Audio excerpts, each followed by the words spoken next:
بسم اللہ الرحمن الرحیم۔ السلام علیکم محترم سامعین اور عزیز طلبہ کرام، امید کرتا ہوں کہ آپ تمام احباب خیر و عافیت سے ہوں گے۔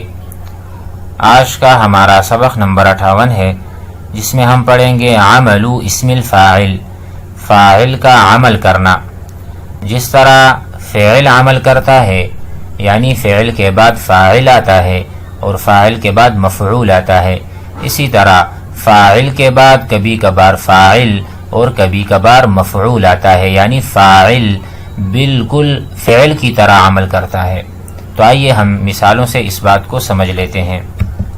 بسم اللہ الرحمن الرحیم۔ عمل اسم الفاعل، فاعل کا عمل کرنا۔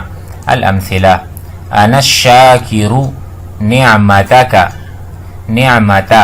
ہم جس طرح فعل کے بعد مفعول پڑھتے ہیں، اسی طرح فاعل کے بعد بھی ہم نے اس کو منصوب بنایا ہے، اس پر فتحہ ہے اور یہ مفعول ہے۔ انا الشاکر، میں شکر گزار ہوں یا میں شکریہ ادا کرتا ہوں، نعمتک، آپ کے احسان کی۔ لست بالجاحد، میں نہیں ہوں کہ میں انکار کروں، فضلکم، آپ کا رتبہ، آپ کی فضیلت۔ بالجاحد فضلکم۔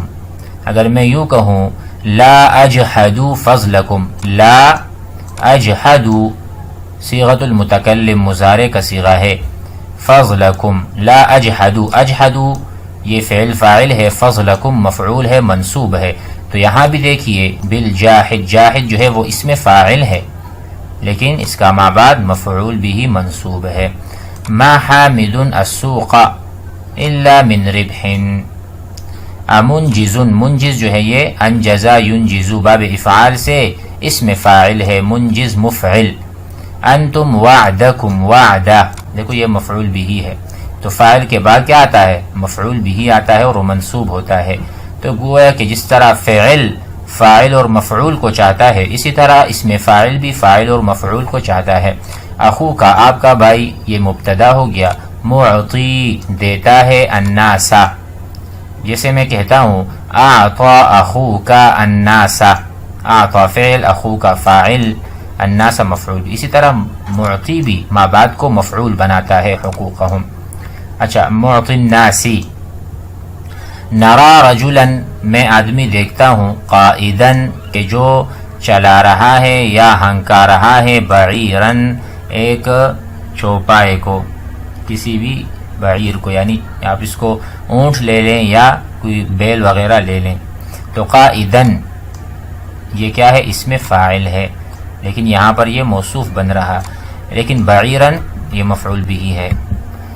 یشتمل البحث، یشتمل کل مثال، ہر ایک مثال مشتمل ہے، من الامثلة السابقہ علی اسم فاعل، اسم فاعل پر۔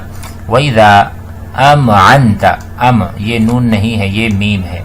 وَإِذَا أَمْعَنْتَ النَّظَرَ، اگر آپ گہرائی سے نظر ڈالیں، رأیت، آپ دیکھیں گے، أَنَّ كُلَّ اسم فاعل، کہ ہر اسم فاعل فی هذه الأمثلة عامل، وہ عمل کر رہا، عمل فعلی، اپنے فعل کی طرح عمل۔ فالشاکر، شاکر جو ہے، فی المثال الاولی، پہلی مثال میں، مثلا ناصب کلمہ نعمہ، اس نے نصب دیا ہے نعمت کلمے کو، ٹھیک ہے، جیسے شاکر نعمتا۔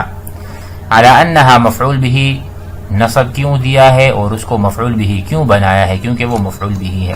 والجاحد، اور جاحد جو ہے، فی المثال الثانی، دوسری مثال میں، ناصب منصوب کرنے والا ہے کلمۃ فضل کو، علی انہا مفعول به، کیونکہ وہ مفعول به واقع ہو رہا ہے۔ وکذلک یقال فی بقیۃ الامثلہ، اس طرح باقی مثالوں کو بھی کہہ سکتے ہیں۔ ویعمل اسم الفاعل، اسم فاعل عمل کرتا ہے، عمل الفعل، سواء، سواء، فاعل جو ہے عمل والا فعل کرتا ہے، سواء، اگرچہ اکان محلہ بال، چاہے وہ محلہ بال ہو، یعنی اس پر الف لام داخل ہو یا داخل نہ ہو، جیسے پہلے دو مثالوں میں الف لام میم داخل ہے، الف لام داخل ہے، الشاکر، الجاحد، کما فی المثالین الاول، او غیر محلہ، اور یا اس پر الف لام نہ بھی ہو، کما فی الامثلۃ الاربعۃ الاخیرہ، جس طرح آخری 4 مثالوں میں آپ دیکھتے ہیں۔ ولیکن غیر محلہ لا يعمل الا بشرطین، لیکن جو غیر محلہ یعنی جس کے اوپر الف لام داخل نہ ہوگا، وہ عمل نہیں کرے گا مگر 2 شرطوں کے ساتھ۔ وہ 2 شرط کیا ہیں؟ پہلی شرط ہے ان یکون بمعنی الحال، کہ یہ جو فاعل والا صیغہ ہے، جیسے منجز ہے، منجز کو سوچیں، منجز کہ یہ غیر محلہ ہے تو ضروری ہے کہ یہ حال کا معنی دیتا ہو یا استقبال کا معنی دیتا ہو، تب جا کے یہ عمل کرے گا۔ اگر یہ ماضی کا معنی دے یعنی اسم فاعل بمعنی الماضی ہو، لم یعمل، یہ ما بعد میں عمل نہیں کرے گا۔ فلا یصح ان تقول، تو یہ صحیح نہیں ہوگا اگر آپ یوں کہیں محمد کہ محمد حاصد کاٹنے والا ہے، زرعہ اپنے کھیتی کو، امسی کل، تو حاصد زرعہ یہ غلط ہوگا کیونکہ اس میں امسی یعنی فعل ماضی کا معنی آ رہا ہے۔ ضروری ہے کہ جو الف لام کے بغیر ہو اسم فاعل، اس میں حال اور استقبال کا معنی پایا جاتا ہو، تب یہ عمل کرے گا۔ دوسری شرط یہ ہے یکون معتمدن کہ وہ اسم فاعل معتمد ہو علی نفی، یعنی اس سے پہلے نفی ہو یا استفہام ہو، جیسے امنجز، وہاں پر استفہام ہے امنجز کہ آپ مکمل کرتے ہو، او مبتدا ہو جیسے اخو کا معطی الناسی، یہ موصوف ہو، کما ترى فی الامثلۃ فإن لم يعتمد علی اشیاء، اگر وہ ایسے نفی استفہام مبتدا پر اعتماد نہ کرے، من ذلک لم يعمل، تو یہ عمل نہیں کرے گا فعل والا۔ ومثل اسم الفاعل، اسم فاعل کی طرح فی عمل وشروط صیغ المبالغہ، تو اسم فاعل جس طرح عمل کرتا ہے فعل والا، اس طرح صیغ المبالغہ جو آپ نے پچھلے سبق میں پڑھا تھا وہ بھی اس طرح عمل کرے گا۔ مثال کے طور پر یعجبنی، مجھے بہت پسند ہے، الشکور جو زیادہ شکر کرنے والا ہے، فضل المنعم نعمت یعنی احسان کرنے والے کا فضل یا اس کا رتبہ، الشکور فضلا، الشکور الشاکر کی طرح ہے، الشاکر اس میں فاعل ہے، الشکور جو ہے صیغۃ المبالغہ ہے، تو یہ ما بعد کو منصوب بنا دیا اس نے۔ وتقول ان الجبان لہیاب لقاء العدو، جو بزدل ہے وہ خوف کھاتا ہے کہ وہ دشمن کا سامنا کرے، ٹھیک ہے۔ یہاں پر لہیاب لقاء منصوب ہے، کس نے منصب دیا؟ حیاب نے۔ حیاب کیا ہے؟ صیغۃ المبالغہ ہے۔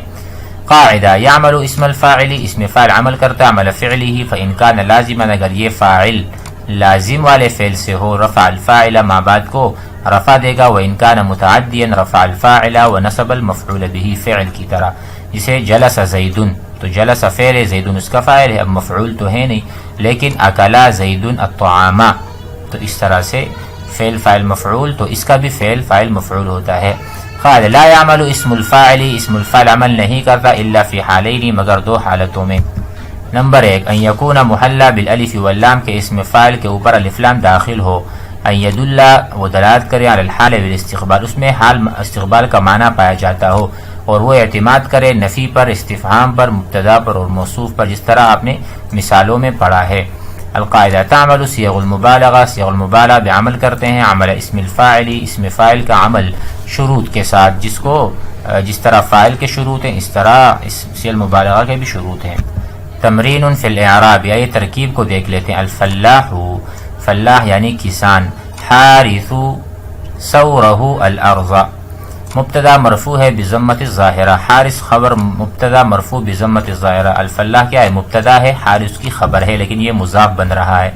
ثورہ فاعل لاسم الفاعل، حارث ثورہ، یہ ثور کیا ہے؟ یہ فاعل ہے اسم فاعل کے لیے قبلہ، یعنی آپ یوں سمجھے کہ حارث جو ہے یہ فاعل ہے، ثور اس کا فاعل ہے، ارض اس کا مفعول ہے، وہ مضاف والضمیر بعدہ مضاف الیہ، الارض مفعول به لاسم الفاعل۔